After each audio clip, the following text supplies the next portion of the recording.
Eva Perón was the iconic First Lady of Argentina in the late 1940s and early 1950s, and her charisma and influence shaped a nation.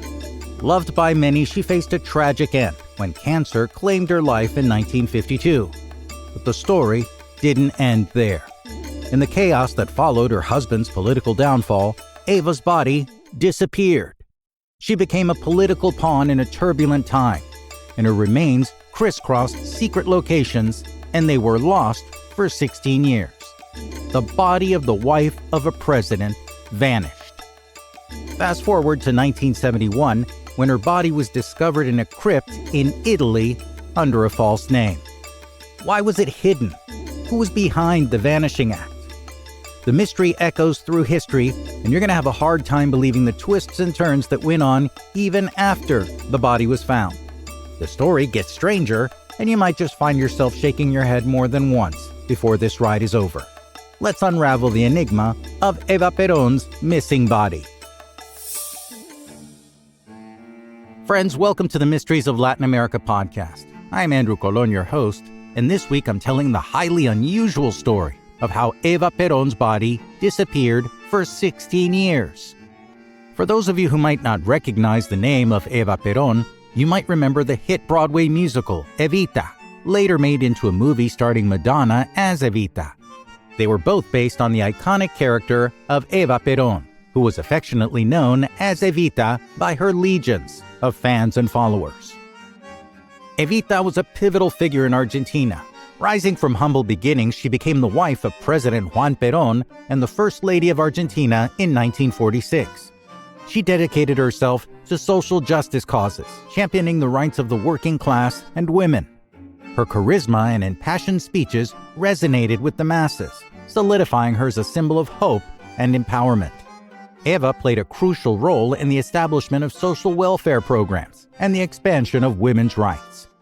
To this day, Eva Perón remains an iconic and controversial figure, revered by many for her advocacy and reviled by others for her association with her husband's political movement. The movement was founded by Juan Perón in Argentina and was a mix of populist policies, authoritarian tendencies, and absolutely was a cult of personality. Mention Juan Perón to someone from Argentina over 45, and you're likely to get an earful about how either great things used to be or how he was a dictator with a lust for power who suppressed his opposition by any means necessary. Despite Eva's profound influence on the nation's social and political landscape, her life was tragically cut short as she succumbed to cervical cancer on July 26, 1952, at the age of 33. Upon her death, her body underwent intensive embalming, which was just the beginning of Eva Perón's unorthodox life after death. Her embalmer wanted her preservation to equal that of Lenin. He was so meticulous that he preserved the body with all its internal organs intact, which are normally removed. The embalmer also reportedly made several wax and vinyl replicas of Eva Perón's body that were indistinguishable from the original. These body doubles were later used to deceive those who would go after the real corpse. But the real Eva Perón wasn't buried. Why? Well, shortly after Evita's death, plans were made to construct a memorial in her honor. But it wasn't just going to be any memorial. It was to be a monument projected to be larger than the Statue of Liberty. And Evita's body was to be stored in the base of the monument to be displayed in public. While the monument was being built, Evita's embalmed body was on display for almost 2 years in the building that housed the largest trade union sympathetic to the Peronist movement. Some would say she was embalmed and displayed to almost look like a saint, and it was no coincidence many called her Santa Evita. But before the monument to Eva was completed, Juan Perón was overthrown in a military coup led by a faction of the armed forces known as the Revolución Libertadora, the Liberating Revolution, in 1955. The deposed president then fled the country, but he was unable to make arrangements to secure Evita's body. Following his flight, the military dictatorship took power. The new authorities removed Eva's body from display, and her body disappeared for 16 years. Some accounts suggest that it was moved multiple times by supporters of the Perón family to avoid detection by their political enemies.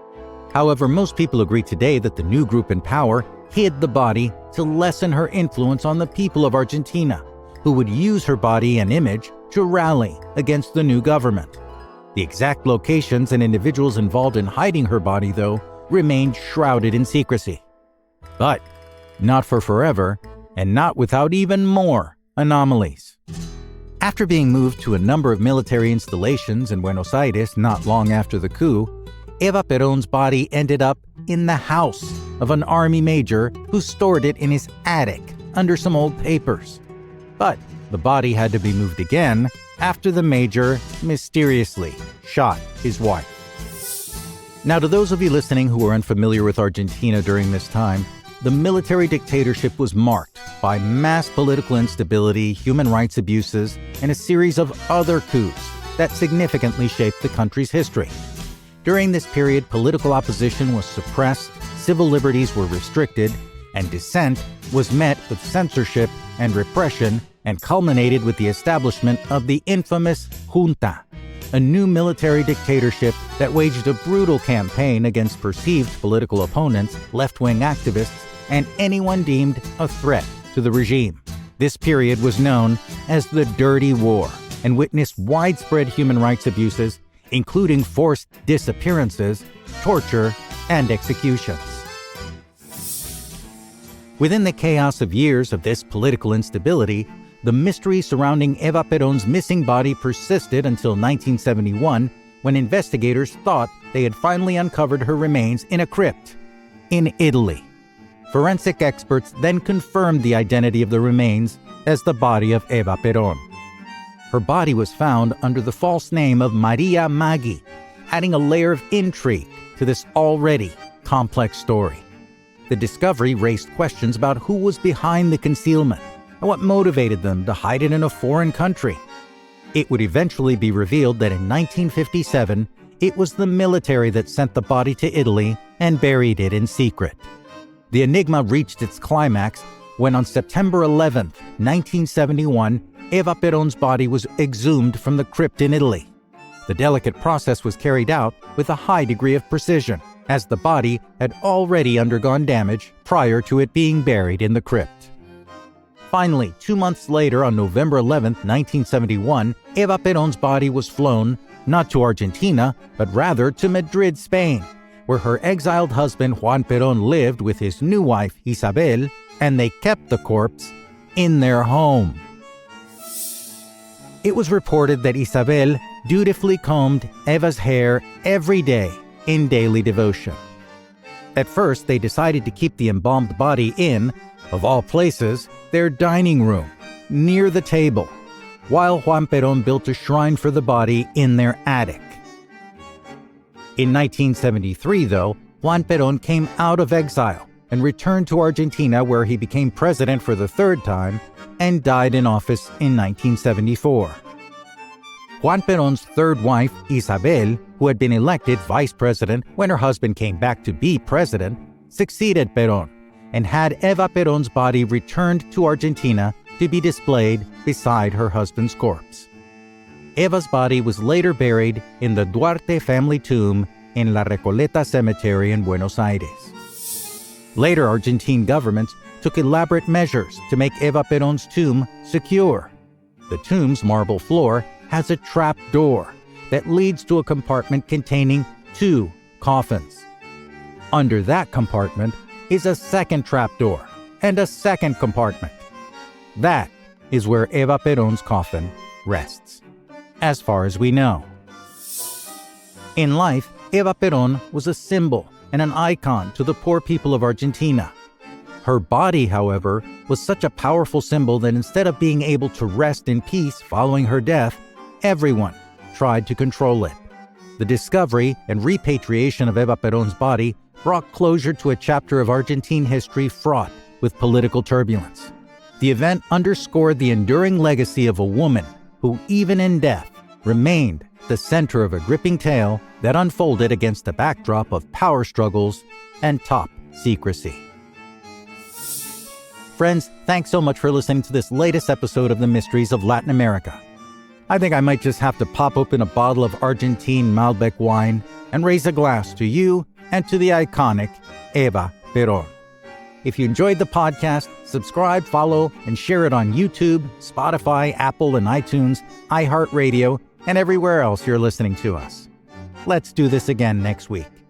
I'm Andrew Colon. Adios.